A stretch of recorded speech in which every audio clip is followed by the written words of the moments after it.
Hello friends, welcome to Shanthi channel. இன்றைக்கி நம்ம சேனலில் பலாக்கொட்டையில் சுக்கா எப்படி செய்யலான்னு நம்ம இன்றைக்கி பார்க்க போகிறோம். பலாக்கொட்டை கிடச்சிதுன்னா நம்ம இந்த மாதிரி சுக்கா வச்சு சாப்பிட்டோன்னா சூப்பராக இருக்கும்.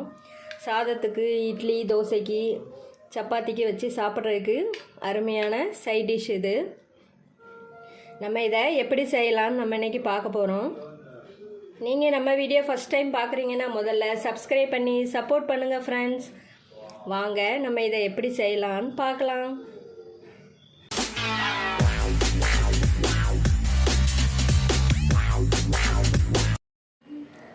பலாக்கொட்டையில் சுக்கா செய்கிறதுக்கு நான் இன்றைக்கி பலாக்கொட்டை எடுத்துருக்கிறேன். இதை நம்ம குக்கரில் ஒரு 3 விசில் வச்சு வேக வச்சு எடுத்துக்கலாம்.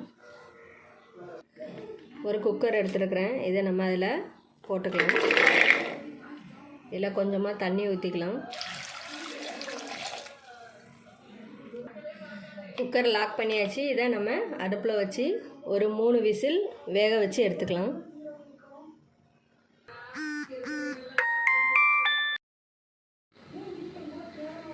குக்கர் 3 விசில் வந்துடுச்சு. கேஸ் எல்லாம் ரிலீஸ் ஆகிடுச்சு. இப்போ நம்ம ஓப்பன் பண்ணிக்கலாம்.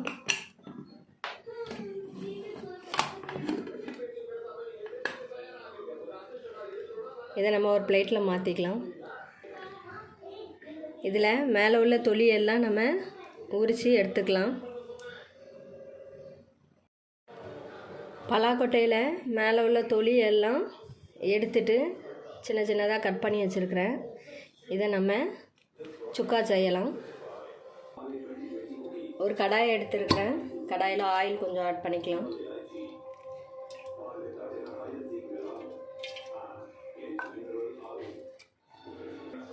இதில் ஒரு பச்சை மிளகாய் ஆட் பண்ணிக்கலாம். ஒரு பல்லாரி கட் பண்ணி வச்சுருக்கேன். இதை நம்ம அதில் ஆட் பண்ணிக்கலாம். இதை நல்லா வதக்கிக்கலாம். கொஞ்சம் கருவேப்பிலை ஆட் பண்ணிக்கிடுவோம். இதில் கொஞ்சம் உப்பு ஆட் பண்ணிக்கிடுவோம். இதில் 1 ஸ்பூன் மஞ்சள் தூள் ஆட் பண்ணிக்கிடுவோம். வத்தல் தூள் 1 ஸ்பூன், மல்லித்தூள் 2 ஸ்பூன் ஆட் பண்ணிக்கலாம். 1 ஸ்பூன் கரம் மசாலா.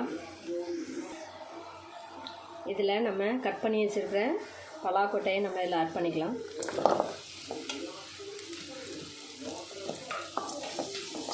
நல்லா மிக்ஸ் பண்ணி விட்டுக்கிடும்.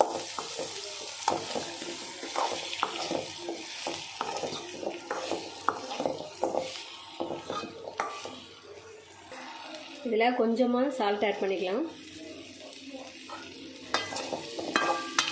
நல்லா மிக்ஸ் பண்ணி விட்டுக்கலாம்.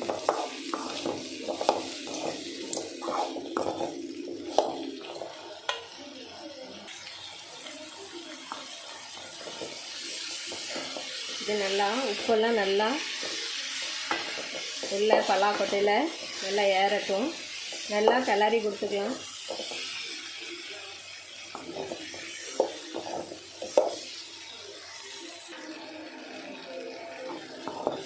பலாக்கொட்டை சுக்கா ரெடி ஆயிடுச்சு. பாருங்கள்,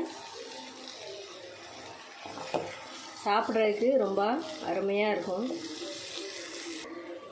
இப்போ நம்ம ஸ்டவ் ஆஃப் பண்ணிடலாம்.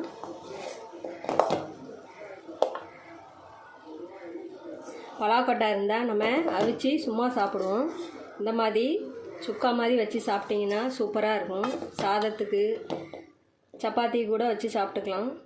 நீங்களும் இதே மாதிரி ட்ரை பண்ணி பாருங்கள் ஃப்ரெண்ட்ஸ். இந்த ரெசிபி உங்களுக்கு பிடிச்சிருந்துச்சுன்னா லைக் பண்ணுங்கள், கமெண்ட் பண்ணுங்கள். இந்த வீடியோவை ஃப்ரெண்ட்ஸ், ரிலேஷனுக்கு ஷேர் பண்ணி விடுங்க. மறக்காமல் சாந்தி சேனலுக்கு சப்ஸ்கிரைப் பண்ணிடுங்க. தேங்க்ஸ் ஃபார் வாட்சிங் ஃப்ரெண்ட்ஸ்.